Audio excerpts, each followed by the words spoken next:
Good morning, everyone. Welcome to the Clackamas County Board of Commissioners Issues and Updates on July 19, 2022. County Administrator Gary Schmidt, what's up first? Thank you, Chair Smith. So first, all commissioners are present. Commissioner Fisher and Commissioner Schrader are online on Zoom because they are attending the National Association of Counties Conference in Colorado, but they are here today only for the first hour. So I'm going to readjust the agenda to address topics that I think all 5 of you would want to be here for. Thank so you. Sorry to staff in the room, but we're going to go all over the place. We're going to start with sitting as the Board of County Commissioners, overview of the Oregon Toll Program Policy Development. This is what you requested last week, Commissioners, at Issues, and our staff has done a fantastic job on a memo and a potential draft support letter. Dan Johnson is the Director of Transportation and Development, along with Jamie Stasny from Transportation and Development. Please go ahead. Thank you so much. I was on vacation last week and watched the lively discussion you had about tolling, and we are here to respond to two things. You would ask for basically an update or a summary document, which has been prepared in your materials. And second, a letter for consideration regarding the Oregon Highway Plan and a possible submittal to the Oregon OTC. And I have Jamie Stasny here with me today. She's going to run through those materials with you, and we'll be happy to answer any questions you might have. So with that, I'm going to turn it over to Jamie to move forward. Welcome. Please introduce yourself. Thank you. Good morning, everyone. Jamie Stasny. I work in DTD with Dan. Great to see you all this morning. Chair Smith, Commissioners, Administrator Schmidt. I'm here today to respond to requests last week that you made at Issues for a number of updates from our team about tolling. Those updates were provided to you all in your materials. I know you've all read them, so I'm not going to read through them with you. We are at Issues, so I want to be brief. These updates include information on the I-205 toll project EA, the low-income toll report, the Oregon Highway Plan Amendment, and some clarifications about EMAC. As you can see in the memo, tolling in Oregon has become increasingly complex. This is a topic that I feel like I say this every time I see you all. This is complex, and the new item I would add is it's not linear. Things are happening in crazy orders, and they're not predictable or linear. So I want to, just for the record, say this project, everything we're talking about today is a snapshot in time.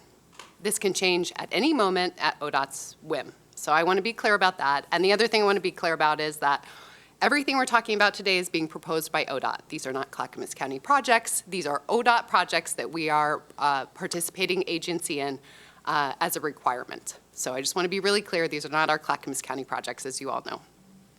So the most pressing topic in the memo is the Oregon Highway Plan Congestion Pricing and Tolling Policy Draft Letter, which you all requested. This letter has been drafted and it's included as Exhibit 5 in the materials. The draft letter essentially requests a 60-day extension of the public comment period. The current standing timeline is there will be a public hearing tomorrow at 1 p.m. The public comment period is set to close on August 1st. So staff has drafted this letter for your review and feedback on. We'd love to get that into the public record before the public hearing tomorrow. Also want to invite you to participate verbally if you would like to get your comments on the record tomorrow. Happy to help with that as well. I'll say the process for engagement around this draft policy has been abrupt. Staff had very short notice when things dropped. We've gotten the information to y'all as soon as we could, but it's really quick. So we are working really hard to get ready, but we would love to have more time. The draft letter also includes some early comments, but because we're not sure if they'll give us more time. So we want to get our big kind of high-level concerns on the record. I will share also that we're not alone in our frustration. Since last week, we've had a ton of conversation with our regional partners, and many of them shared the same concerns. So they are also submitting letters of concern, making the same request for more time, sharing many of our overarching concerns about the policy draft as well. So we are not alone. Finally, I want you to know that we heard your request for more regular updates. So staff has created a tool to provide you updates. These will come regularly to you as things change and via email likely. So staff is working from DTD with our staff from PGA and our comms team to prepare that, and we'll be working with the county administrator to make sure that goes through to you in the proper way. With that, I'm happy to answer any questions you might have. I'd like to highlight one more thing, if I could. I want to make sure you understand that attachment 4, I believe, is in your packet. These are the values and guiding principles that you developed originally, which are still relevant to the discussion. But again, we've included that in the packet as well. So with that, we'd be happy to answer any questions you might have. Thank you. So there is a letter requested by Commissioner Savas. I read it over, and I also drew attention to all commissioners, because this is what you're asking us to do today, is to approve this letter. Are there any questions, comments, edits, praises, whatever on this letter? Commissioner Savas, you're up. Yeah, I want to just thank staff for all the hard work you're all doing, and I know it's with vacations and everyone, people, whether they're us or our partners around the region or in the county, our city partners, it's a tough time to be thrown a lot of stuff this season. So it's unfortunate ODOT has put us in this predicament. The only thing I would suggest we add is putting some emphasis at the beginning and stronger emphasis towards the end that these are preliminary comments and you know, this is not all of our concerns, but it's simply, as you stated, high level. You mentioned in there in the beginning, but some emphasis that this is not our entire concerns, because we don't have the adequate time to really gather those. That was the only, however you want to craft that, I think that we need to get that point across. I don't want to be held to say, oh, well, this is all you raised back then. And I just do also want to highlight that Jamie's comment that she made, which is spot on, that, you know, these will all be dated, but this is a snapshot in time. Tomorrow, it'd be probably a different ballgame. Thank you, Commissioner Savas. Yes, she said that's not predictable and not linear, and holy cow, hang on to your seats, right? Commissioner Scholl. Yeah, thank you, Commissioner Savas, for that letter. My concern is that some of the things you state in your letter, we've been talking about for well over a year. And ODOT keeps coming back with the silence, and this is getting frustrating. Now, this coming Saturday morning at Clackamas Park will be the ceremony to begin construction on the Abernathy. And so, Friday. Friday, excuse me. So, you know, the horses are out of the barn on this. Things are happening, yet we're still asking the same questions we did a year ago on some of these details. And that's concerning to me and to many of my constituents, because they're worried that ODOT's playing the silence game, and that one day they're just going to get in their car, get on I-205, and they're going to get told without a lot of answers being made before that. And they also, you know, we have a public hearing tomorrow, and I don't know how many of our folks are going to be on that. I would hope, we talked about it last week, but I hope people get involved, because it seems to me the voices of the county commissioners throughout the region and the cities and the city councils have not been loud enough to get ODOT to wake up. And so I'm hoping that the citizens of this county are going to be helping us out and making their concerns heard tomorrow at 1 o'clock. So regarding Commissioner Savas' letter, that's a well-written letter, but I'm just hoping that ODOT takes heed to it and answers our questions. Thank you, Commissioner Scholl. Gary, we have a Yes, commissioner? Commissioner Fisher would like to speak. Go ahead. Hey, good morning. Thank you, Jamie. Great materials, but I'm still confused as to the different areas, and what we're talking about today is the highway plan. But in looking at trying to find exactly what that amendment is and what that will do and what our response should be, I'm not quite sure if the two things I want to communicate clearly, and I'm not sure if this is the right forum, but the Clackamas County should not be priced first, and there needs to be equity in regards to Clackamas County residents and businesses. And I'm concerned that there's so much that we're communicating that those two messages might be getting lost in everything. I mean, I'm just looking at, I mean, you go from link to link to link to link when you go through to try to figure out exactly what they're doing. And yes, I understand it's complex, but it's difficult to see where those two key issues are being addressed. Good question, Commissioner Fisher. Staff, you want to take a stab at that? Yeah, sure. I can't see you, so hi. It's good to hear from you, Commissioner Fisher, and thank you for your question. Totally agree with you. There is so much information. As I said earlier on, it's not linear. It can be very overwhelming at times. It's unwieldy. And there's so many conversations going on at once. It's hard to know what to say when. So staff is working really hard to make sure we're reiterating those points at the appropriate times. For this comment letter, which is for the congestion pricing and tolling Oregon Highway Plan update piece, it is talking broadly about the policy for the state of Oregon toll program. This is going to apply anywhere they apply tolls in the state of Oregon, so it's very broad. So for this, it doesn't really make sense to add a comment about the timing of when tolling would be applied. That is more appropriately directed toward the I-205 tolling EA, which we have already commented and will continue to reiterate that comment on. The other comment about equity, we do hit on that in the letter. This is the appropriate place to put that people who live adjacent to or who use a facility that's going to be tolled on a daily basis, a regular basis, we need to think about the equity and the impacts to them as well. And we do hit on that in the letter on point number 5. So we are adding that comment here, but we should continue to talk about where we are reiterating those 2 points, because those are critical points that you've articulated before, and we want to make sure we are consistently hitting those. So I hope I've answered your question. Commissioner Fisher?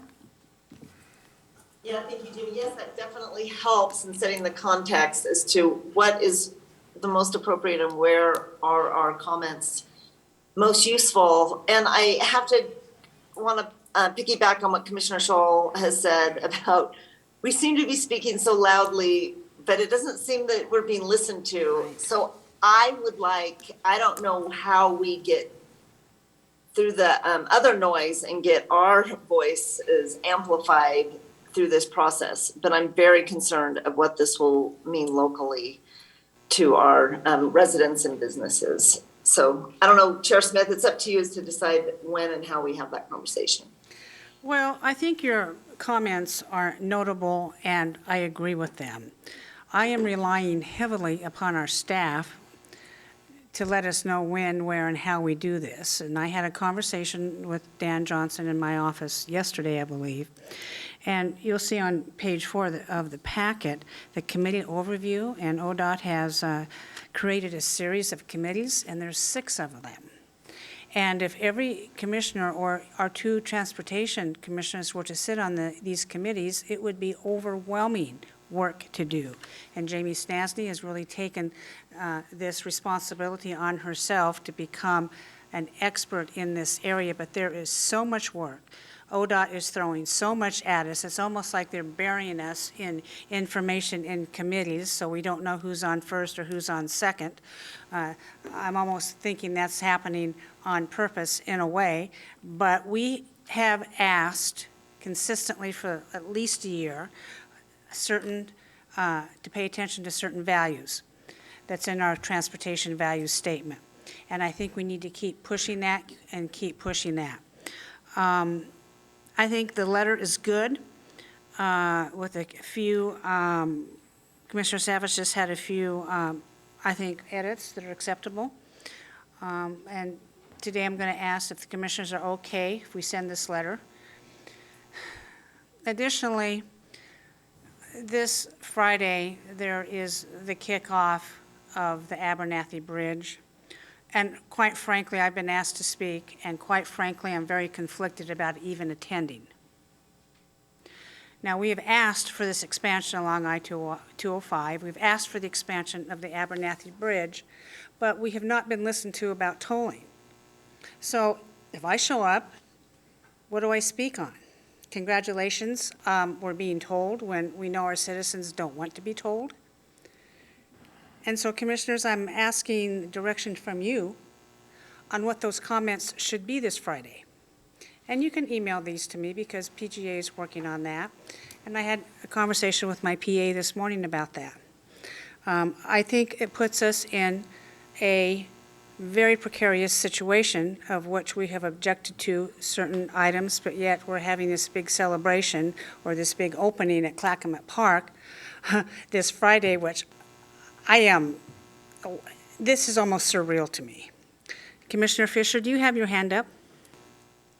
Yes, I do. So Chair Smith, oh my gosh, this could just be a great opportunity to clarify what our values are. Hello, it's a no-brainer that we work on the Abernathy Bridge, and whoa-ho, no way should Clackamas County residents and businesses be burdened with the cost without it being shared for this federal, regional, statewide responsibility.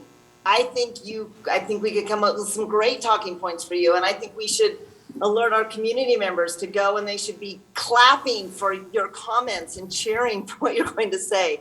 I wish I could be there alongside you to state our values, but I am in Colorado with Commissioner Schrader. But I don't think we should unqualifiedly celebrate this when so much is up in the air. Okay, thank you for your comments on that. Two more commissioners. Commissioner Savas? Yeah, it is kind of precarious. And I think there are a number of conflicts, and I think even some of our partners in the region might be misunderstanding not only what's happening in the region, but also maybe where our positions are on this. I mean, we have made it clear with our value statement as to where we stand. However, we have done a couple things back on May 10th when the board approved supporting HB 3055. So I think that complicates it. So when the time comes to advocate or not for low-income toll, for example, for low-income tolls or local relief from tolling, I guess the question really may be, at that point, you're pivoting from something unique and in somewhat conflict with the value statement to something that we all don't want, which is the tolling program. So we're not at that juncture now, but I think in the future we need to be cognizant of that we have not been consistent on this. What I would say, Chair Smith, as far as the comments on Friday, is that maybe the best way is to couch it is that you are here, perhaps, I'm not putting words, but perhaps you are here today supporting the construction project of Phase 1A. And you're not supporting the tolling and our comment, and just put that aside. That'd be my recommendation. Just try to keep that separate and acknowledge that this is a safety capacity improvement, and I think we ought to be thankful that that portion of the project's happening. It's how we pay for it, which is really not what this ribbon cutting or groundbreaking is all about on Friday. If that helps. It does help, and I want to thank you for those comments. We will be drafting comments for me, and so maybe staff can help with that. Gary, who's up next? Commissioner Schrader, then Commissioner Fisher. Okay, Commissioner Schrader, you're up. Yes, thank you, Chair Smith. My question is probably pretty simple. What I've known across the nation is that they have tolling, but they maybe will only have one lane of tolling. So people have a choice. If they want to move more quickly, they can do so and be told. And what is the reasoning why that doesn't seem to come up in the conversation as we move forward with this? That appears to me as if it would certainly help with the equity issues. So I'm wondering if staff can elaborate on that a little bit about more where one lane tolling is, why it's utilized that way. And if we do this regionally, not just Clackamas County, is that even in the conversation? Yeah, good questions. We'll let Jamie take a. Yes, thank you, Commissioner Schrader, for your question. So back years ago, 2017, 2018, there was a feasibility study group, which Commissioner Savas served on. During that study, they did a bunch of analysis about what type of tolling should they be looking at. At that time, they determined that they would be looking at tolling all lanes, that it wasn't feasible to just toll one lane because of the goals that they had. One of the reasons, they wanted to raise revenue to build projects. And the other goal is they want to manage congestion. And one lane of tolling does not meet those goals, essentially. And I'm way oversimplifying this, but that's where they ended up. Commissioner Savas, I believe, disagreed with those outcomes, and that is on the record, but that was the findings of that preliminary feasibility study. That carries forward into this tolling process, and that is why you do not hear conversation about that, and if that question is raised publicly, ODOT will point back to that study. Okay, well, thank you for refreshing my memory on that. I appreciate it. I guess a follow-up would be, where are the other issue I think that we're dealing with is where the dollars are going to be going for the construction. So there is no assurance that being told in Clackamas County will mean that some of the significant projects that we have lined up, that tolling money will remain there. It will be regionally distributed. Is that a correct assumption on my part? I would say to be determined. The only policy about revenue that we've heard so far is that revenue generated in the corridor will remain in the corridor. What's a corridor? How much money will we have? Those questions haven't been answered. There will be a rulemaking committee established next year. That rulemaking committee is going to help set the rates for this process, and those questions will be answered at that time. That will be informed by a traffic and revenue analysis that ODOT is generating that will have some scenarios and more detailed financial information to inform those conversations. So the conversation that we all want to have, we will be having next year according to ODOT's current schedule. Okay, thank you. Thank you. Commissioner Fisher. Thank you, Chair Smith. Just a point of clarification. I went back a while ago and read Chair Smith's testimony on House Bill 3055, and we did not just support 3055. Our testimony very much talked about, or Chair Smith's testimony, I should say, talked about the concerns about tolling and how it would disproportionately affect Clackamas County residents. So I just want to make it really clear that we nuanced that very carefully. We had many meetings about it, and we did not come out as a commission in full support of House Bill 3055. So that is my clarifying comment. And then, oh gosh, I had another question, and now I forgot what it is, but Commissioner Schrader, darn it, I can't remember what it was, and I didn't take a note. I will hopefully remember it and come back in a minute. Thanks. Thank you. Well, Commissioners, before us today is the approval of this letter, and the deadline needs to be out by tomorrow. So it needs to be formatted. It looks really good to me.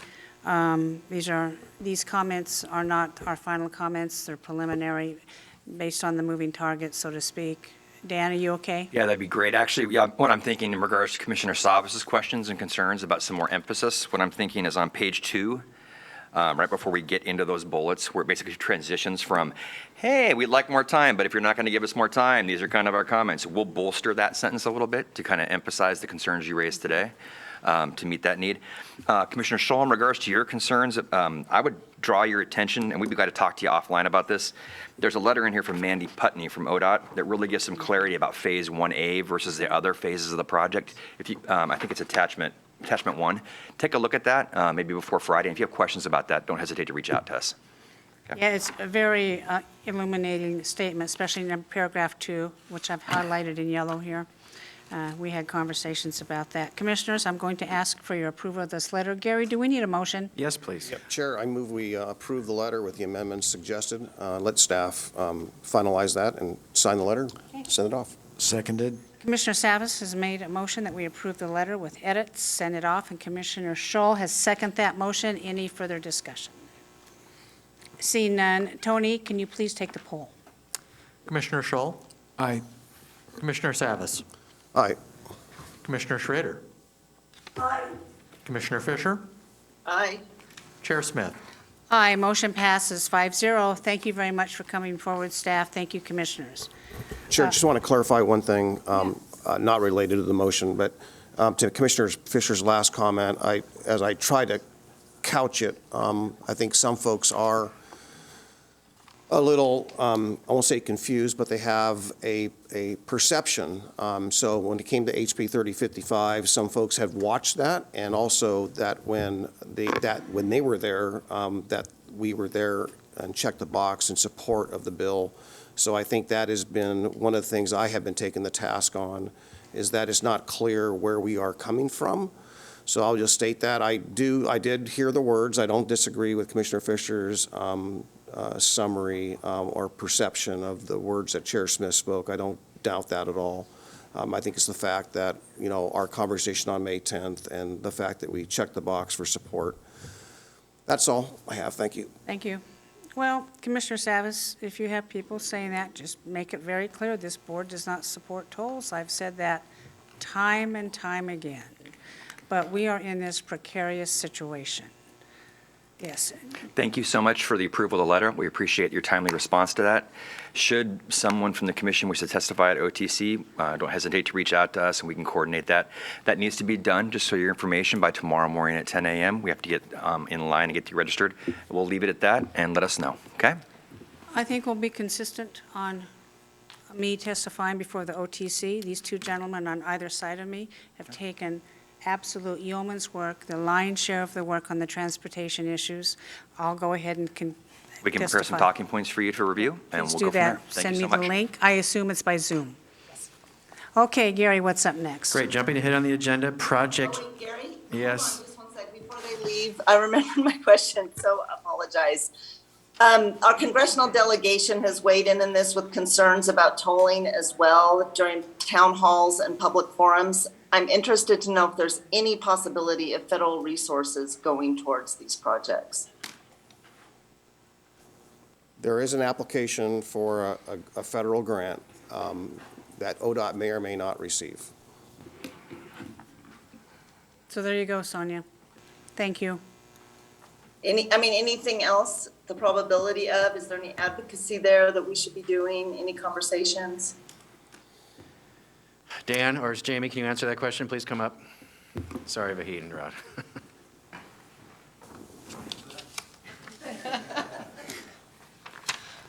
Commissioner Fisher, thank you for your question. As Commissioner Savas stated, there is a grant application in right now for some dollars to go toward the next phase of the 205 project. We have been working with PGA staff to obtain support from our congressional delegation on that application, and we are continuing to support or reiterate the letter of support that this board submitted for that application months back. So yes, that is out there. That is the opportunity. At this time, that is the only opportunity that we see federally in the near future. Okay, thank you very much. And timeline, Jamie? Timeline for awards? Yes.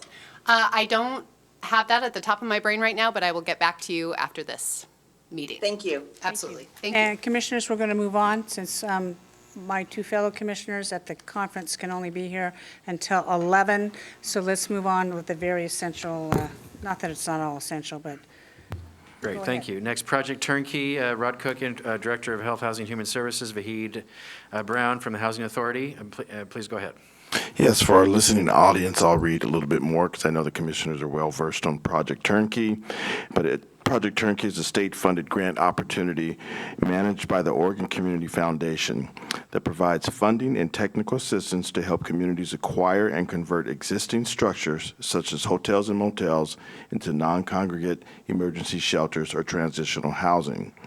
The first iteration of the Project Turnkey was launched in 2020 and provided $65 million to create 19 new shelters in 13 counties, resulting in a 20% increase of the state's supply of shelter beds.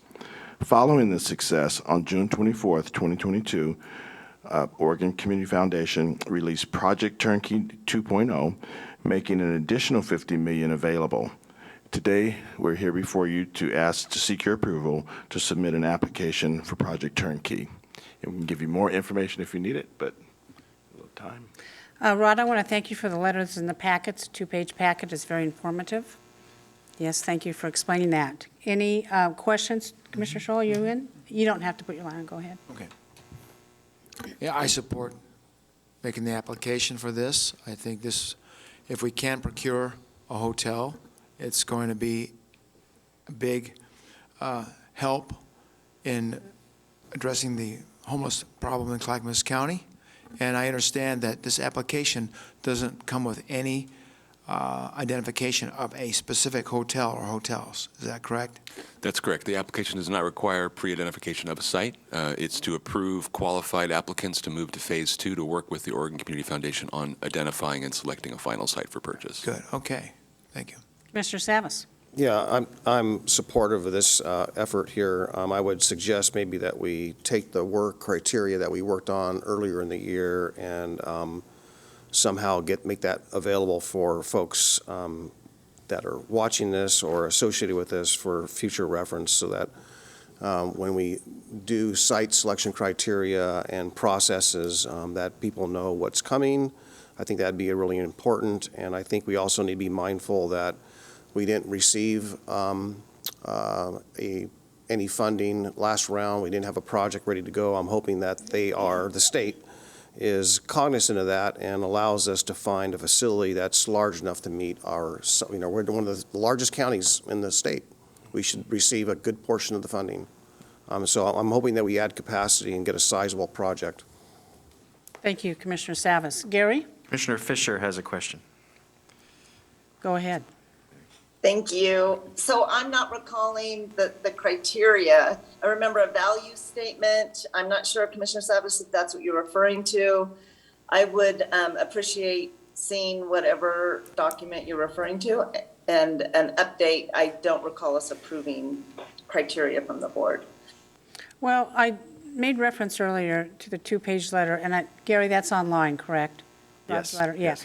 That's a really good general overview until an award is given. The foundation will go out and do the due diligence in the neighborhoods, talk to folks, once property is selected. So I will refer people right now, Commissioner Fisher, to that letter. It's very good. Any further comments? Commissioner Schrader has her hand raised. Oh, just a minute, I think Commissioner just Fisher. Just to bookend that. Yeah, I was referring to what Paul was talking about. I some see. criteria list. Yeah, So yeah. I just would like to see that. Yeah, I But don't- agree with you, Chair Smith. Yeah, I don't remember seeing a criteria list either. Yeah, okay, thank you. Commissioner Schrader? Yeah, I'd like to see the criteria list, and I just want to remind folks that this project was put forward by the Association of Oregon Counties and lobbied for successfully, and that it might behoove us to take a look at what other counties have done and get a list of who's already implemented it. My sense is it has been actually pretty successful in building capacity across Oregon. So if we could take a look at that, staff, that would be great. Thank you. Gary? Yeah, so this criteria list is what we discussed, you had originally discussed in an executive session. It was a whole list of things to review before we selected a potential hotel for any sort of project turnkey. So Commissioner Savas originally had some suggestions. Staff came up with further lists. Do we ever share that in public, or is it only an executive session?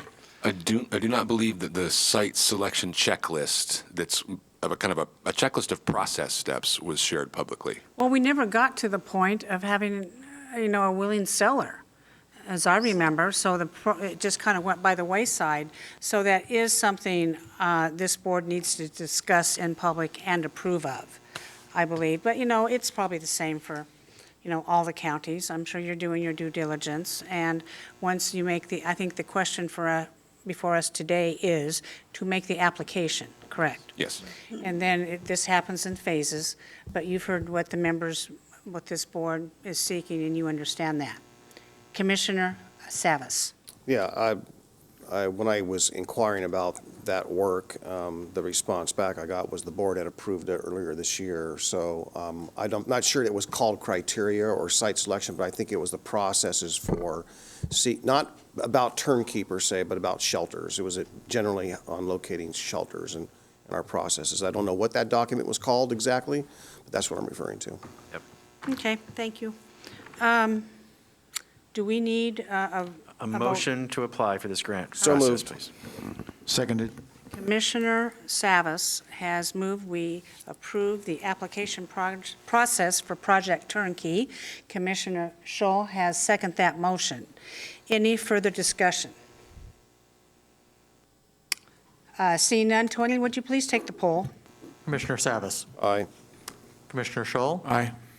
Commissioner Schrader, Aye. Commissioner Fisher, Aye. Chair Smith.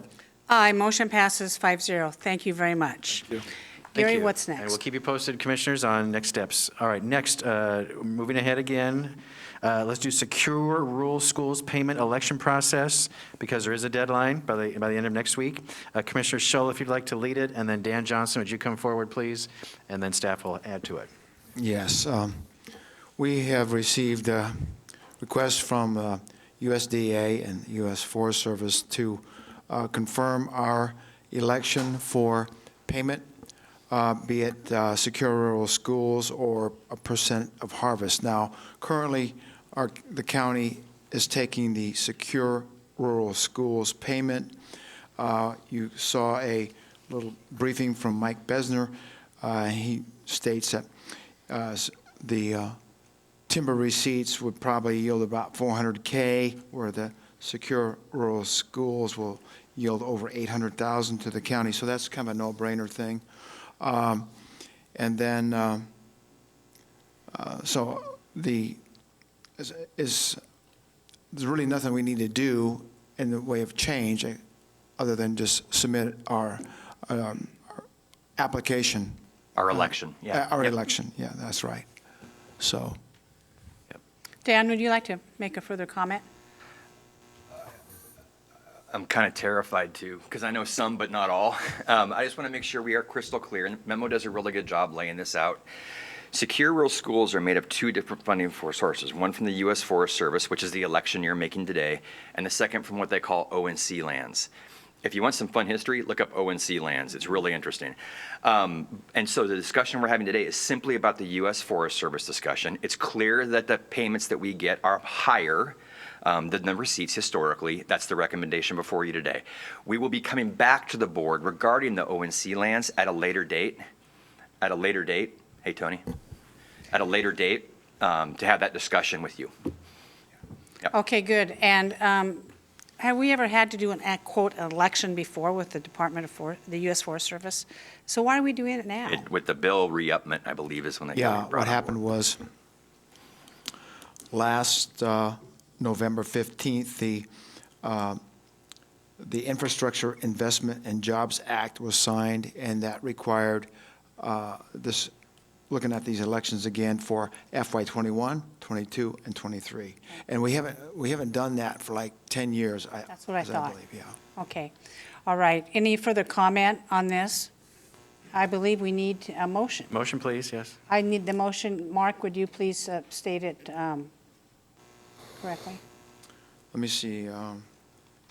I move that we apply for the Secure Rural Schools election for the U.S. Forest Service. Second. Is that good enough? That's official. Okay, good. A motion is made that we elect to accept the rural schools, Secure Rural Schools Fund. Seconded by Commissioner Fisher. Any further discussion on this? Seeing none. Tony, please call the poll. Commissioner Schrader, Aye. Commissioner Fisher, Oh, I had my hand raised. I'm in sorry. That's okay. I'm not seeing it. Sorry about that. You guys want to take the vote? I'll abstain for now, and then I'll ask my question. Okay. She abstains, Tony. Commissioner Scholl, Aye. Commissioner Savas, Aye. Chair Smith. Aye, motion passes 4-0. 4-0, correct, Gary? 401. 4-0-1, the abstentions at the end. Okay, there we go. Commissioner Fisher, would you like to make a comment? Yeah, thank you. This is one of those topics that I continually need to educate myself on, and I simply don't understand what the difference is between taking an election and not taking an election. And I don't know if anybody can explain that, or if everybody else feels comfortable and I'm just abstaining, that's okay too. I can talk with folks later. So the election is as simple as this. It's whether or not you want to take the formula for the secure rural schools calculation, or you want to roll the dice on the timber receipts that are out there. And what the election and the recommendation that's come forward to the board is basically history. History has shown the secure rural schools allotment of funds have been larger than the timber receipts that have been received. Hence the recommendation before you today. Great. Oh, that's perfect. Okay, thanks, Dan. I'll change Do you my want to change your abstain to vote, a yes. Commissioner Fisher? Yes, thank you, Chair Smith. I'm so sorry. I was just confused. Right, Thank you. that's all right. Commissioner Fisher changes her abstention to a vote in favor, a yes vote. So the motion passes by 5-0. Thank you very much. Thanks. Next, let's go to the Housing Authority. Chair, if you would convene as the Housing Authority Board, please. I will recess as the Board of County Commissioners and convene as a Housing Authority of Clackamas County. And Housing Commissioner Ann Leenstra is online. Thank you, Commissioner Leenstra, for your patience today. We'll start with a topic that is modernization of 22010 Leslie Housing Project. You actually discussed this a few weeks ago and asked for more information, so this is back before you today. Presenting are Rod Cook, Director of Health, Housing, Human Services, and Tony Carter, Interim Director of the Housing Authority. Go ahead, please. Good morning, Commissioners. So when we first presented the Leslie Public Housing Modernization Project, you had multiple questions, which we addressed in our June 13th memo. To summarize, there's really just three components to why this property needs so many repairs. The repairs are required to occupy the unit. There's some bare minimum repairs such as septic, heating, ducting systems. Then there's the repairs for features that have reached the end of their useful life. And then there are the repairs nearing the end of their useful life, and that it would be disruptive to a family and likely more expensive if we do not do them ahead of time. And the funding source for these are capital funds, which are use or lose federal funds that have to be obligated within 2 years. Okay? Commissioner Savas? Yeah, so just clarification. So I read the packet, and I'm asking the question, are these HUD federal capital grant funds separate than our HACC HUD capital funds? Are these outside dollars coming in? They're outside dollars, federal funds coming in. We get a federal capital fund grant every year. It's a separate grant. Okay, it's a separate grant. So this does not in any way take money that would otherwise be spent elsewhere. It's a separate, no matching funds required. Correct. Okay, all right. And the property is going to be disposed of or sold afterwards when it's back after it's fixed, repaired? Well, it's a scattered site, so we'd have to dispose of it through the scattered site disposition, which may take a year or two. Right, but I would, when this project's completed, I would think that if it's brand new and just been remodeled, that would be the time to, We cannot do it that way. You have to first do a disposition application with HUD for all scattered sites, and that could take up to 6 months to a year to do, and we have to occupy a unit as soon as it's turned. Interesting. okay. So we will invite someone in and then go through the process, and then they'll have to relocate them again, Correct, but they will get relocation assistance. okay? So I'm supportive of this. I just want to make sure that we actually, because again, I think it will be at the top of market, having these recent improvements. I think we're going to sell the property and get the most amount of bang for the buck so we can invest those monies in other projects that we move forward this project, expedite this project for that application for disposition. Okay, thank you. Commissioner Scholl? Yes, I understand that the building property is vacant at this time. Correct. And the list of repairs came to $247,000. Correct. Okay. And that the value of the property as it sits today is about $400,000. Correct. Yeah, okay. So here's my question. would it be better to sell the property as it is, keep the $247,000, put that towards another property or another use, and then add that $400,000 to that and do something better that might help more people? This is public housing. It's not a unfettered property that I can just list with a real estate agent. I have to submit a disposition application to HUD, and that is a very difficult process because likely they make us assume the property is at its end of life, and it's really not, so it'd be hard to prove that. So we have to do it in a bulk with all of our scattered sites, with a bulk strategy of why we're getting rid of them. HUD, the government, requires us to explain, why are you getting rid of public housing? It's not just an easy, I can list it and sell it tomorrow. Okay, so you proceed with the remodeling, and then you make a decision to keep it in your assets or sell it, correct? Correct. Right now, you're not sure which way you're going to go on that? We are sure which way we're going to go on that. Okay. Commissioners online, any comments or questions for the presenters? No. No, I think I'm good. Okay. Ann, would you like to make a motion? I'm not sure exactly how this should be. Gary? Sorry, Commissioner Leinster, so there's no motion necessary. We'll Oh, put no this on motion. your consent agenda if you All right. agree. So Ann, we're going to Oh, put this very- on our very good. consent agenda. Will Very that be good. this Thursday? Well, are you ready for this Thursday? Yes. Yeah, this they should Thursday. be good. I think they need to get moving on this property, don't you? Yes. Yes, before any of the bid prices or materials go up.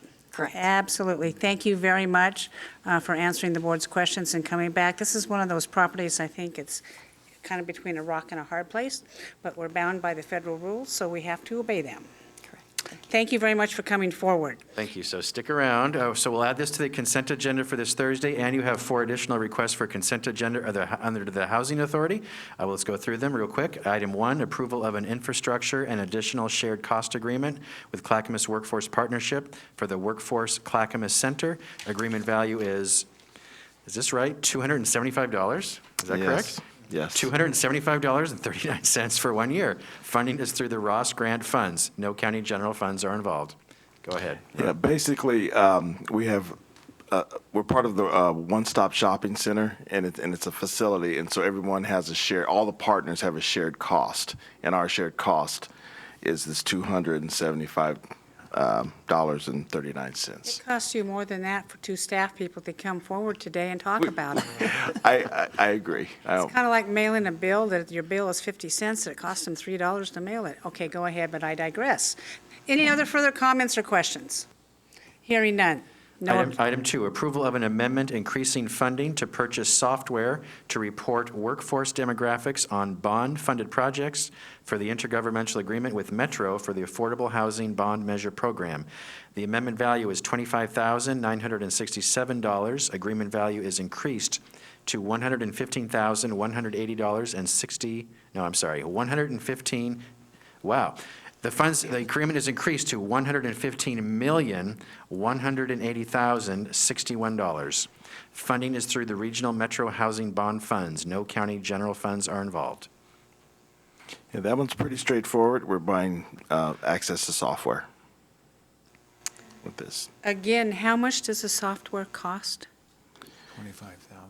$25,000, correct? Yes, we're adding 25,967, and with that total, and then you look at the total. It's Total software 150. cost is $115 million. Yes. Over how long? How long? No. No, somebody needs to come forward and If there's clarify a typo that. here, we need to correct it now. So what is Yeah, the amount, please, and please introduce yourself. Thank you. Hi, I'm Devin Ellen. I'm the Housing Development Manager with the Housing Authority. So basically, this software cost approximately $26,000. This adds $26,000 to our total Metro bond allocation, which is the $114 million. Thank you very much for that clarification. That was very important for the public to know that. Any further questions? That was my question. Seeing no objections, thank you.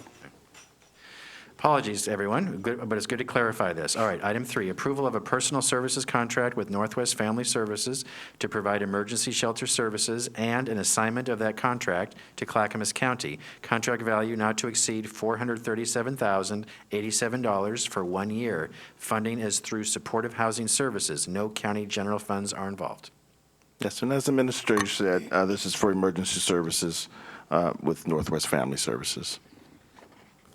Any questions? Yeah, Chair, I have a comment, and maybe something for staff to work on. I don't have a problem with this, but it does, with all the discussion about shelter and turnkey, I'm really wondering how many, because it says up to 50 additional units of hotel sheltering that this organization can do with those dollars.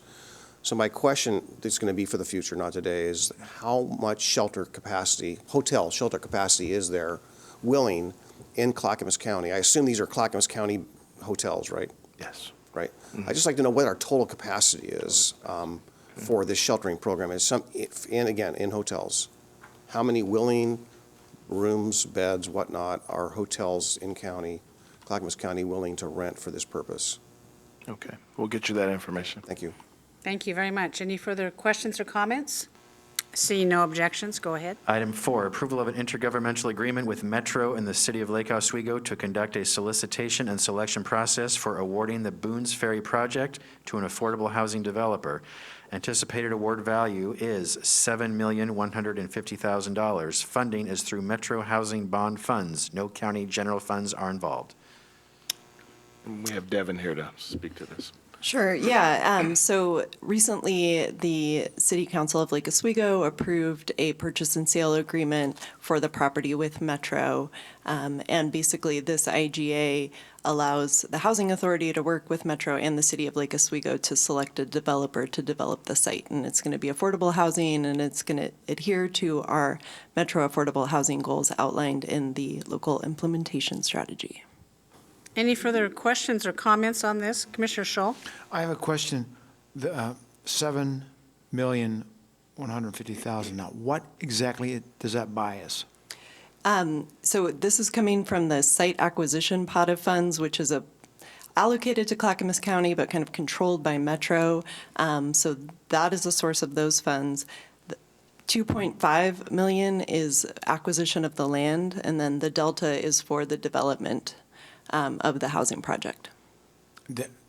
Development, design? Yes, all the capital drawings. costs associated with the development. Seeing no objections, Okay, that is it for the Housing Authority. Thank you. Rod and Devin, there's a question. Wait, who is the question? Tony? we have a commissioner online. Commissioner Schrader? Commissioner Schrader? So my understanding, this was the project that was one of the staging area for the Boones Ferry renovation, and is this the one that Habitat for Humanity is involved in? No, it's nearby that project, but it is the construction staging area. The Habitat project is down the street. Okay, so there are two projects going on down there. All right, Correct. Thank you for that. Good question. Hearing no Okay. objections. We're good, thank you. Next you. chair, would you convene as the Water Environment Services Board? Thank you, Ann Leenstra, for coming today. We will adjourn as a Housing Authority of Clackamas County and convene as a Water Environment Services. All right, you're meeting as the Water Environment Services Board. These are requests for consent agenda. Item 1, approval of a public improvement contract with Goodfellows Brothers for the Tri-City Water Resource Recovery Facility fill removal project. Contract value is $662,500. Funding is through the West Capital Improvement Funds. No county general funds are involved. Ron Waringa is the Assistant Director of Water Environment Services. Go ahead. Thanks, Gary. Good morning, Chair and Commissioners. Ron Waringa with West. This item is about removing material that was excavated for the membrane bioreactor process project that we did several years ago that was stockpiled on site with the hope of reusing it for future construction. During excavation, they found that it wouldn't be suitable for structural fill. We kept it around anyways for potential use, and now with our recent solids handling projects and the land use decision by the City of Oregon City, we have to balance the cut and fill, in particular the fill for the for the digester project. So we're on the clock now to get rid of that material. We've tried over the years to find the most cost-effective way to do it. We need to remove it by the end of the year. So we bid the project. This was the lowest bidder with Goodfellow, who will remove the material over the summer. Any questions or comments? Yeah, Chair. So that cut and fill requirement's been there as long as I can remember for that site. So now we find ourselves at the tail end with a time deadline. And also, we find ourselves in a situation where the market is so expensive to do any of this. Why didn't we act sooner? You mentioned that you were trying to find a usable site, but this is 10 years, 11 years later, 10 years later here, for something that was a cut and fill was a requirement at least 20 years that I know of for that site. Yeah, good question, Commissioner Savas. I don't actually know why the decision wasn't made to remove the material sooner. I know that we were hoping for a beneficial reuse, and now the situation is that it needs to be removed due to the recent land use decision. That's just a lot, yeah, just a lot of money. Would have cost a heck of a lot less to do it a lot longer, long time ago. Just stunned by that. Yeah, okay. Commissioner Scholl? Yes, this material was this screening material from one of the digesters? Is that what this is? No, Commissioner, this was material that was excavated for the MBR process. You know, as you've seen in our treatment plants, there's a lot underground, and so Yes. that material is from a project back in 2012, roughly. It just excavation from Right. when you From a made previous, your addition. yes, from a previous construction project, and it was stockpiled on site. Okay, so this is a one-time deal. Yeah, once it's Okay. gone, it's gone. It must be a huge amount of yards. Is that Yeah. right? Yes, I'm not sure off the top of my head how many cubic yards are in the scope of work, but it's a fairly sizable Huge. amount of material. Okay. Yes. Seeing no objections, thank you. Item 2, approval of a goods and services contract with Polydyne for the delivery of water treatment polymer products. Contract value is $4,995,000 for 5 years. Funding is through West operating funds. No county general funds are involved. Thank you, Gary. This is a contract for chemical material that we use in our wastewater treatment process, primarily used to separate solids and liquids to, one, allow us to create our beneficially reused biosolids, and two, just manage the amount of water that we're moving around in our solids material. It's a process that we use every year and chemical that we have used for quite some time. We did an RFP. There's generally one supplier on the West Coast, and that's through Polydyne. So the costs are comparable to our annual costs historically. So with your approval, we'll move forward in securing the contract. Any questions or comments? Seeing no objections?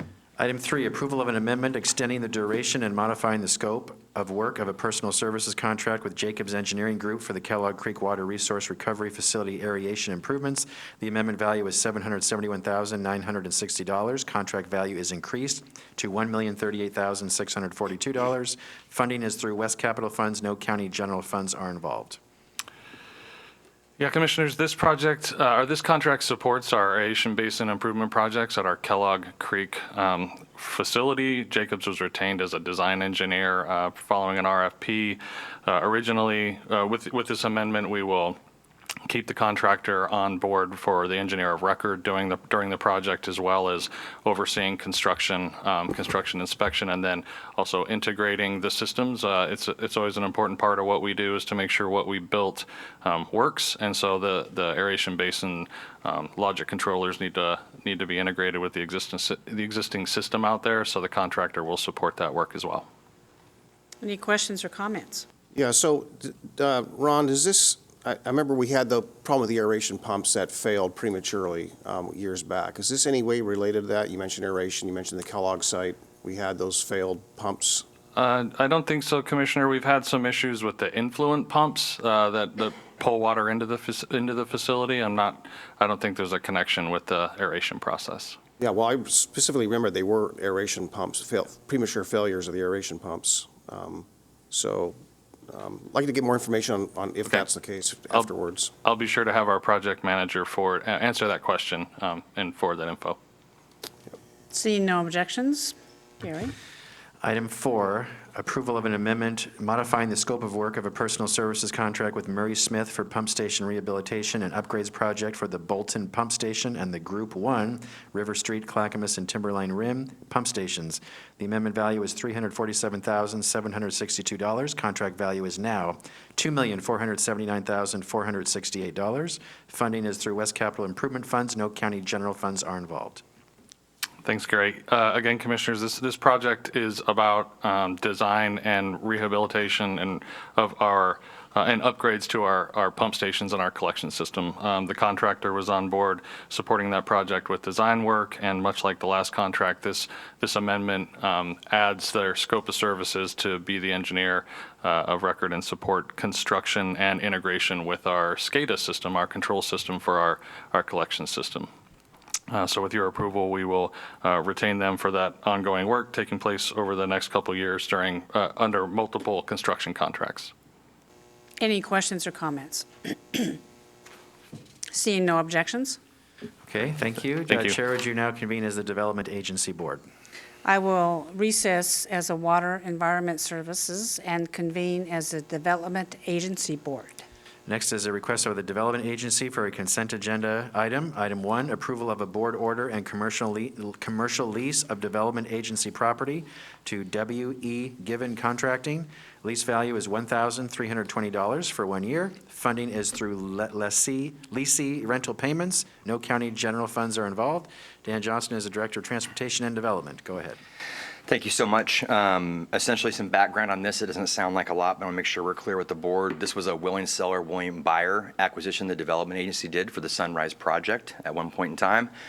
The property in question is landlocked, and essentially what you see is a lease to an adjoining property to assist in their business, and it actually allows the Development Agency to save money, because if it weren't for the leasee using the property, we would have to fence it and secure it and maintain it. And so, though the lease amount seems low, there's no real usable, marketable component to this particular piece of property. I will tell the board, we are having active discussions with ODOT regarding the real necessity for this project or for this property.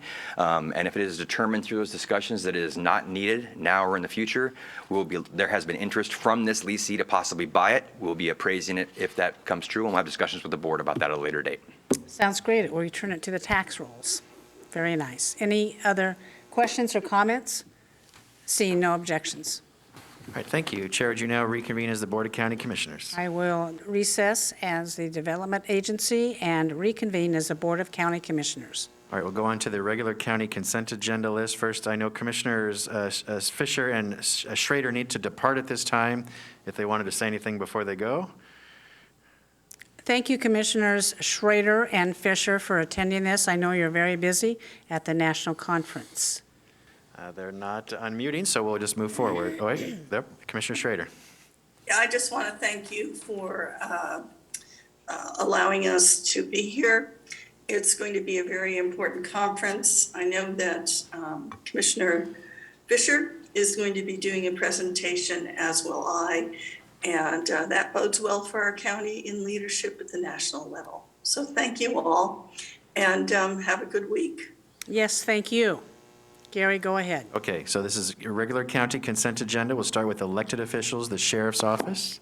That's Nancy, great. All right, item 1, approval of an amendment modifying the billing rates of an intergovernmental agreement with Washington County to provide maintenance services to motorcycles owned and operated by the Clackamas County Sheriff's Office. The amendment value is estimated at $1,000 per year. Projected annual expense is now estimated at $12,500. Funding is through budgeted county general funds. Nancy Artman is the finance manager of the Sheriff's Office. Go ahead, please. Thank you. Good morning, Chair Smith, Commissioners, Administrator Schmidt. As was mentioned, this is the first amendment to an IGA with Washington County for services for our BMW motorcycles that are used by our motors officers. The increase is a $5 per hour rate increase.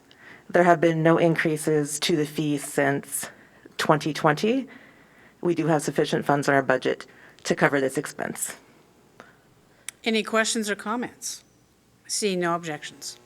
Thank you, Nancy. Thank you. All right, next, the Finance Department. Item 1, approval of a resolution adopting a debt management policy, no fiscal impact, no county general funds are involved. Elizabeth Comfort is a Finance Director. Go ahead, please. Good morning, Chair and Commissioners, and Gary Schmidt. This may sound familiar because we actually brought this to you in a policy session.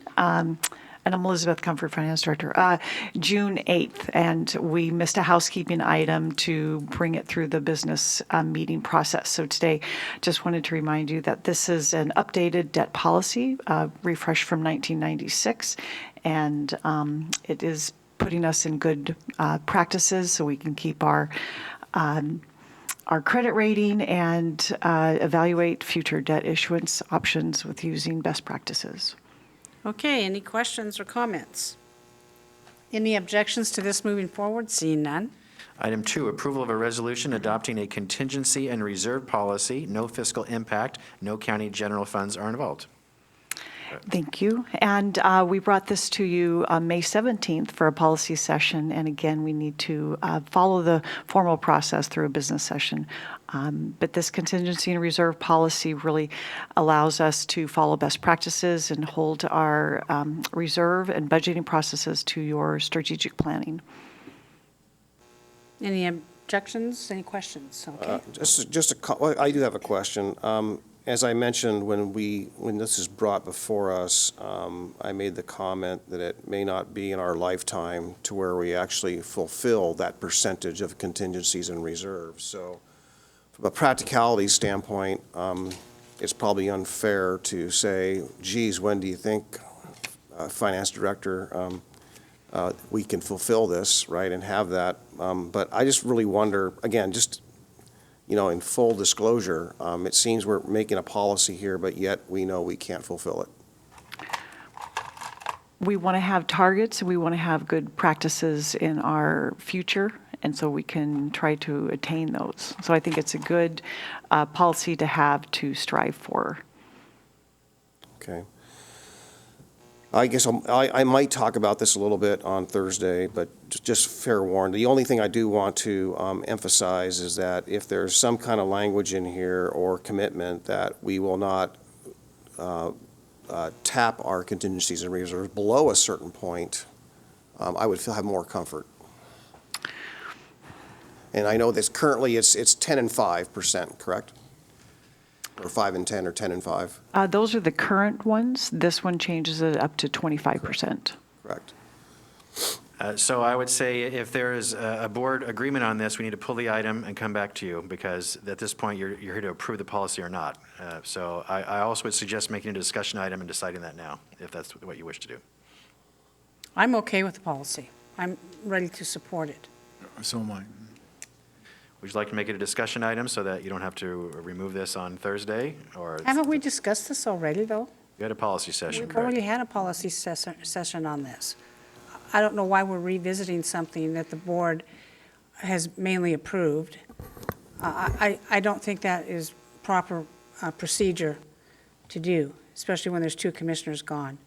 Well, Chair, there was discussion and there was some questions, so it wasn't a clean, oh yeah, perfect, let's go. So I just want to, again, I'm not here to upset it or change it. I just want to make a few comments. I think that there ought to be, frankly, some kind of a minimum in there that we will not tap below a certain point, knowing that we are raising that threshold considerably where we want to be. I'm just afraid if we realize, my concern is that we realize we can't get there, what's to stop us from tapping down below our current levels? Would you create criteria then? Because, for example, say we had a natural disaster today, and you needed to use your contingency reserves to operate the government.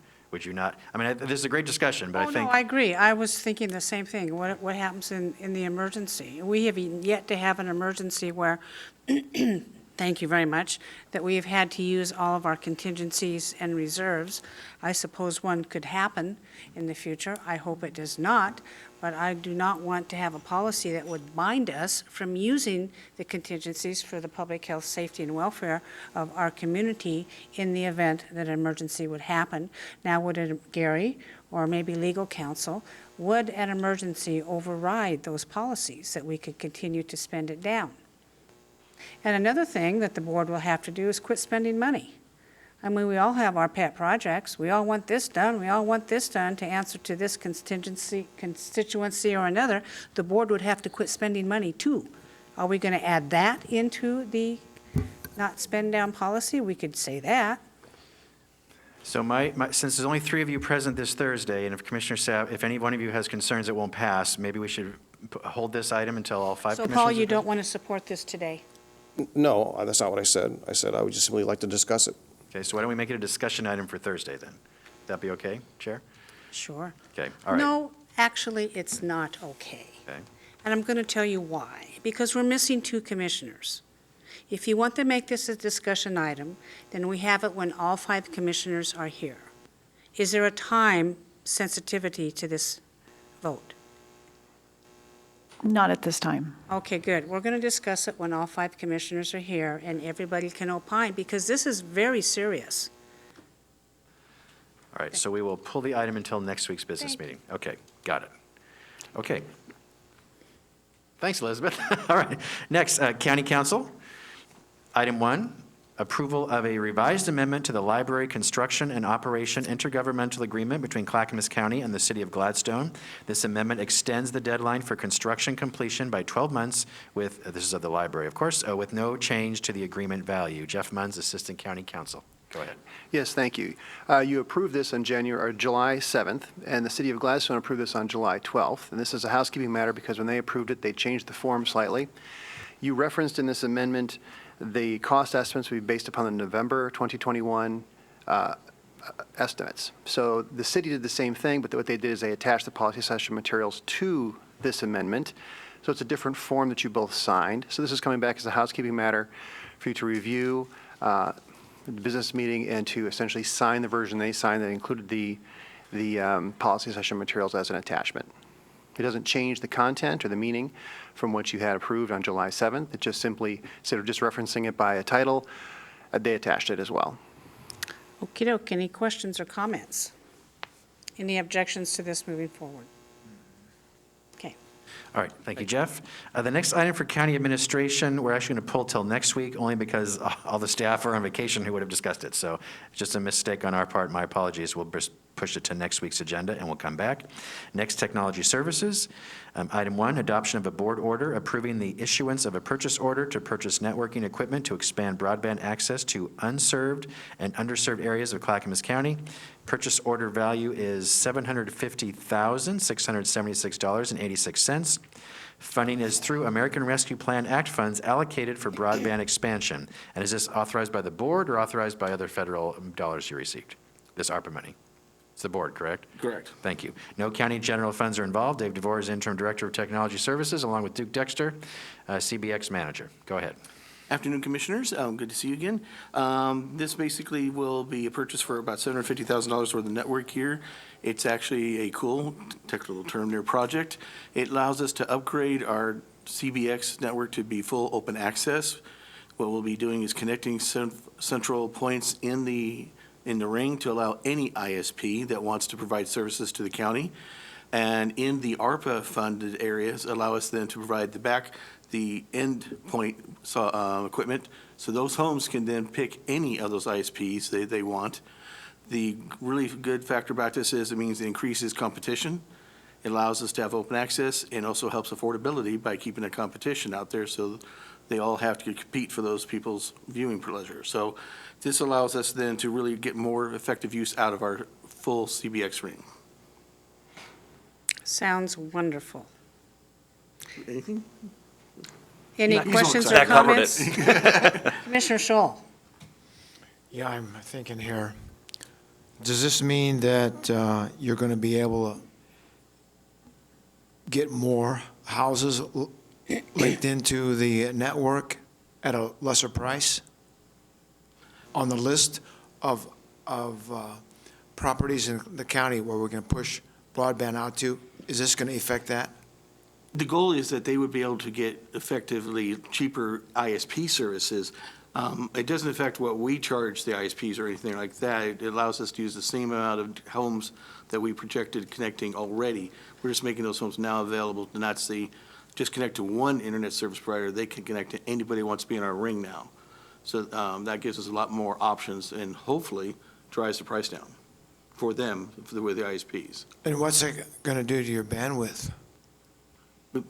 We have plenty of bandwidth, you know. Oh, it doesn't? This Okay. will supply up to a 10 gigabit symmetrical. Okay, good. Well, thank you. Translated.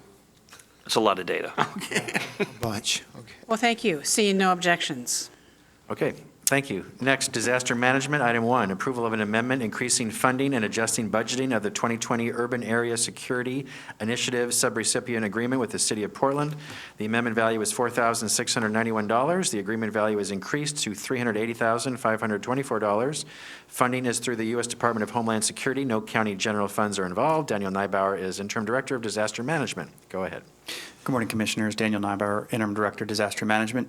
There's already $60,000 allocated to a fuel tabletop that will be regional. Clackamas, Washington, Multnomah, Columbia, Clark counties will be participating to discuss how fuel will be allocated and requested in an incident where fuel is scarce. This amendment will allow us to print additional plans and educational materials for participants, additional note-taking capabilities, and lunch so we can keep everybody there the whole day. Questions or comments? Seeing any objections? Seeing none. All right, thank you. Next, Transportation and Development, item 1, approval of a supplemental project agreement with Oregon Department of Transportation for the Clackamas County Regional Advanced Traffic Controller and Signal Optimization Project. The agreement value is $820,103. Funding is through federal funds and county road funds. No county general funds are involved. Dan Johnson, Director of Transportation and Development. Go ahead. Thank you so much. So pleased to be up here again. In the interest of time, I'm going to keep this pretty short. Essentially, what you have is a agreement which will help us upgrade a number of the signals we have throughout the county and within cities. I want to make sure that we're clear. The 10.27% match to the tune of $84,224.58 will initially be coming out of the road fund. But then we will be charging those cities that we do improvements in and recouping some of those dollars back into the road fund for signal improvements that are done within cities. We do provide signal services through an IGA to a number of cities throughout Clackamas County. Essentially, what you're looking at is we have approximately 175 signals in total, and this will update approximately 99 of those. Any questions or comments? Seeing no objections? Item 2, approval of a goods and services contract with Tyree Oil for fleet fuel and fuel services. Contract value not to exceed, $18 million. Wow, for 9 years. I choked a little there, excuse me. Funding is through Fleet Services Fund. No county general funds are involved. We're buying some fuel, or at least a contract for some fuel. So essentially, I want to make sure we're clear. This contract is large, okay? It is essentially a 3-year contract up front. It has 3 2-year options for renewal associated with it. It's a maximum not to exceed $2 million a year in fuel acquisition. I'm going to bring to your attention, and it's something that we are highly aware of. We did put this out in accordance with ORS and LCRB rules on April 26, 2022. Proposals were opened on May 26, 2022. We received 1, okay? It's a competitive market out there. A lot of folks are selling fuel to different people. The proposal we got sounded reasonable, but one of the things I want to bring to the board's attention is the fact that it's an initial 3-year contract, and then there's options on there. So if we find at the end of that 3-year contract there's other opportunities available, we have that chance to not extend the option, but put it out for another RFP, and we can adjust it based off what our fuel needs are and what prices might be at that certain point in time. So, Is the price of fuel guaranteed? It can't be. I have Price Warren per gallon. Gadbury back here in the back, if you'd like to come up and provide some clarity on our fuel acquisition prices, because I'm the last guy you want to be asking that question to. Thank you for coming forward. Please introduce yourself. All righty, I'm Warren Gadbury, Fleet Manager.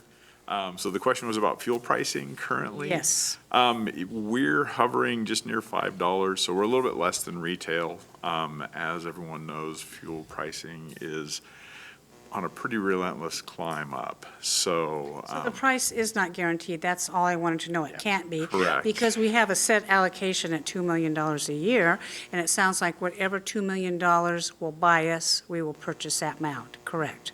Correct. through this particular vendor. Through this contract, correct. Got it. Yep. Commissioner Scholl? That was kind of my question. You know, airlines, they buy fuel futures, you know, years ahead to try to lock in a price. Is that part of what you're doing here? The way the fuel's calculated is based on the area, basically rack pricing. It's kind of an amalgamated total for distribution at the terminal. So there's a set price that everybody pays, and then we pay a certain, you know, I think we're like at 9 cents on this one, above that rack price. Okay, so this contract with Tyree Oil is gonna, you're saying it's gonna save us money? It will save us money over retail costs, yes. Okay. Mhm. All right, good, thanks. Yeah, we have the option to purchase fuel at retail if during emergency situations or whatever, and the price is pretty much what everyone pays at the pump. So this does give us a break up front. Okay, thank you. Thank you very much for that clarification. Chair, Yes, so what did you estimate the price per gallon was currently? We're just around $5. Okay. Yeah. So I mean, just for mathematical purposes here, I just took the total gallonage here in the package of 367,000 gallons for gasoline and 184,000 gallons for diesel, added them together, got 551,000 gallons or so. Divided that by 2 million, and which ideally comes out to $3.62 a gallon average between that. So obviously that's not realistic. The $2 million max is not realistic then. Well, the max is realistic. It's where you secure the other fuel from. So the contract cannot go over that $2 million, but then the discussion is what are the other ways that we secure fuel for certain vehicles in certain areas. All right, so really the throttle, if you will, of this contract is the dollar amount. It's not going to be the gallonage. Correct, with a max of 2 million. The max is 2 million. Yeah, correct. It just seems strange that we'd be doing this in a market where it's going up, but especially for 8 years. I mean, that's the part that just puzzles me. Yeah, well, and we were talking in the back, and I'm like, this contract goes through 2031, and it's the discussion on the options that are there. So it allows us the opportunity to lock that in initially for that 3-year period, and then assess, and essentially, if the market presents an opportunity to go out for another RFP where we may have more bidders associated with it, we're able to do that. But we're not locked in on a per gallon price with this contract. Okay, all right, thank you. yep. Seeing no objections, thank you. Item 3, approval of a resolution consenting to the boundary change of the Malala Enterprise Zone. No fiscal impact, no county general funds are involved. On June 7th, the board was presented information regarding this topic at issues. The BCC approved moving forward to a future business meeting. Essentially, this is the Malala Enterprise Zone and a desire to increase that boundary. As a part of your packet, there is a map associated with it. The areas outside city limits, which are unincorporated, but within the UGB are identified as yellow, so it shows those properties that are really essentially currently under county jurisdictions, but will not theoretically, but will be annexed into the city when future development occurs and when the elements associated with this program are exercised. I've got Cindy Moore in the audience if there are specific questions.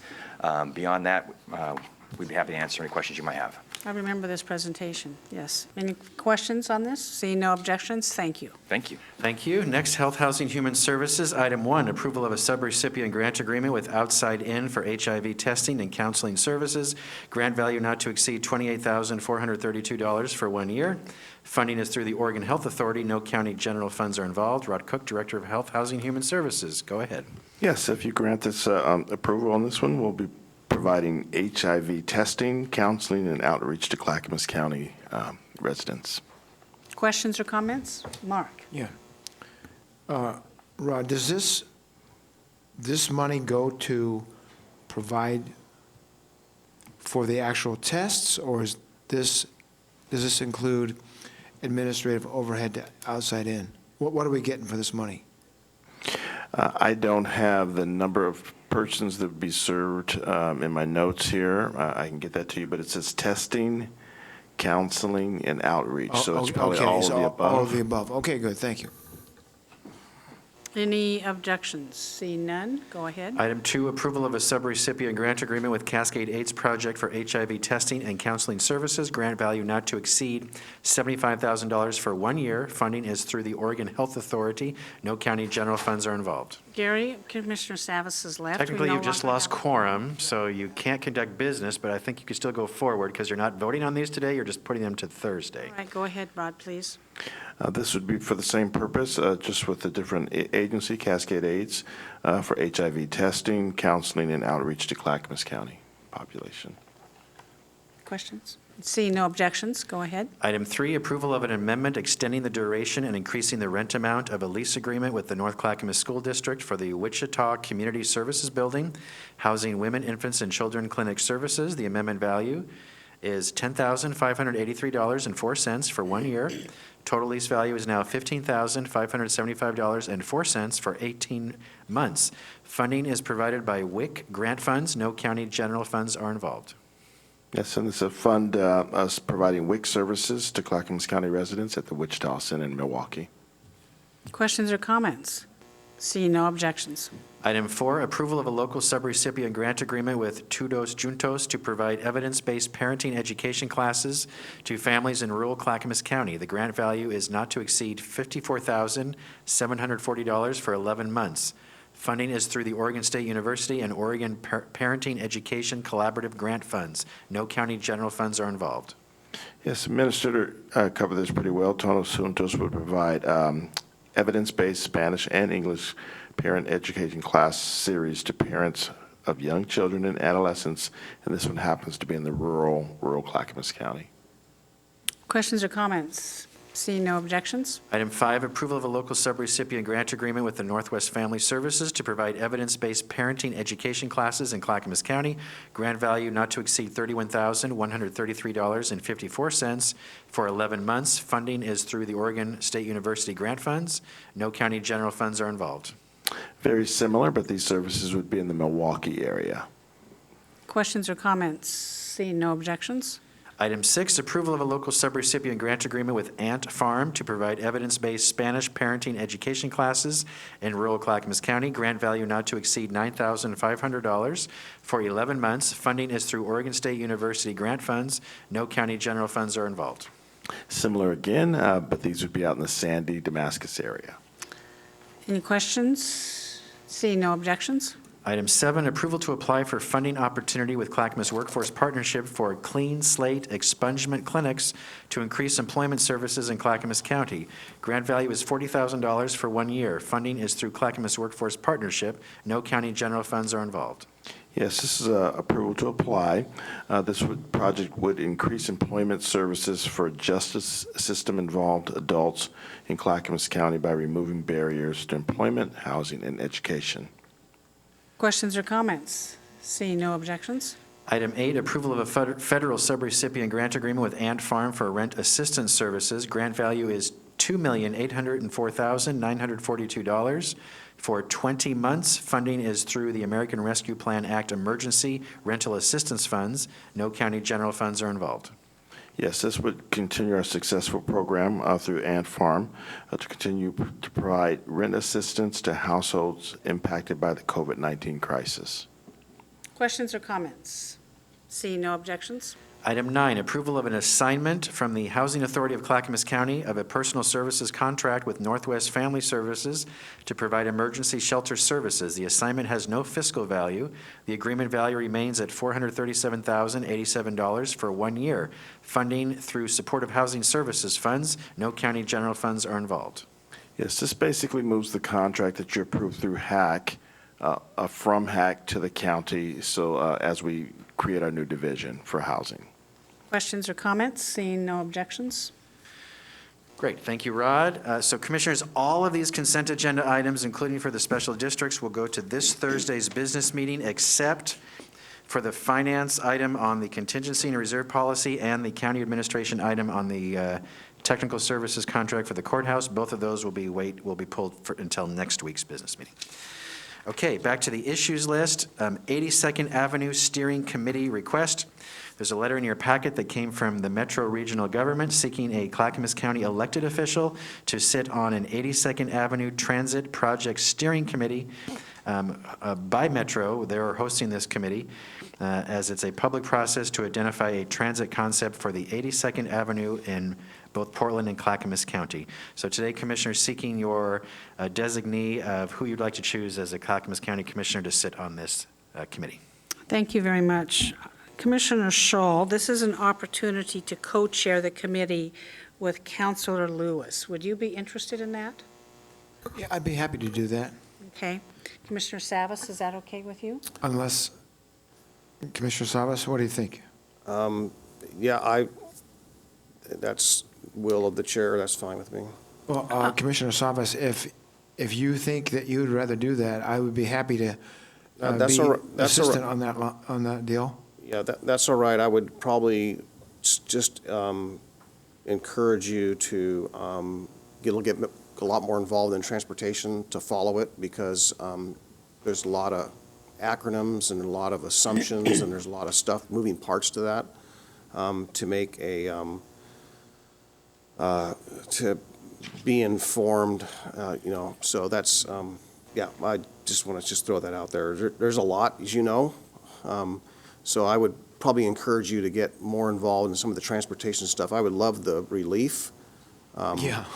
That's why I recommended him, Paul. You are very, very involved. Yeah, and we have C4 tomorrow morning. Yeah, it's the co-chairing aspect. There's a certain amount of responsibility that comes with that. Yeah, That- okay. That's my only flag here. Yeah, and I would like to see Commissioner Scholl take a leadership Yeah. role on something. And in the body of the letter, it's TriMet's line 72, they want to increase bus traffic. And I am a fan of the bus. It's a transit project in a very diverse corridor. I was also reading in our news clips this morning, the 82nd Avenue ownership is transferred from ODOT to the Portland Bureau of Transportation. Is that correct? It's one of the highest crash areas in the entire Tri-County region. I don't know if those issues will be coming up as you take a look at this, but I think it's a very interesting project to look at. So I will accept a motion, Commissioner Savas, to appoint Commissioner Scholl. So moved. Seconded. Okay, Commissioner Savas has made a motion to have Commissioner Scholl sit as a co-chair on this transportation project, on the 82nd Avenue Transit Project Steering Committee. So you know, and seconded by Commissioner Scholl and myself. Tony, would you please take the poll? Commissioner Scholl, Aye. Commissioner Savas, Aye. Chair Smith. Aye, motion passes 3-0. Thank you very much. Okay, thank you, Commissioners. I will notify Metro. Next, review of your business meeting agenda for this Thursday, July 21st, 2022, 10 a.m. You have 3 public hearings. 2 of them are annexations, Boundary Commission annexation request to the Sunrise Water Authority. The third is the second reading of the ordinance that amends multiple county chapters of the county code. Most of it, you've had several policy sessions on this. You already had your first hearing. We are striking for now the emergency regulations section, but all the other sections will go forward. And then you have all the consent agenda items you approved today, including one you approved last week, which is already on your sitting agenda. That's for a zone map amendment related to a ZDO historic landmark zoning overlay in Beaver Creek. You last week approved that coming forward already. If you have any questions on any item, please let me know, and staff will get you answers prior to Thursday. Final item today is Commissioner Communications. Commissioners, who would like to go first? Commissioner Savas? Sure. Yeah, I've been a busy week. Saturday, I spent several hours at the Trolley Trail Community Festival. It was, I had a booth there, was there in the capacity as a county commissioner, as I was in previous years. I had considerable traffic, unprecedented traffic at my booth. Lots of things on people's minds. I guess when my colleagues are back, I'd like to share some of those. That's so all 5 of us can hear some of that. But there are a number of things that are on people's minds. We'll tell you that. Overall, I think it was a success. We had other departments there, county parks, I believe our sustainability folks were there, NCPRD had a booth. There was considerable traffic. So there's a lot on people's minds right now, folks. It's not just, about that particular area. It's really about things overall that affect a lot of our policies throughout the county. Thank you. Commissioner Scholl.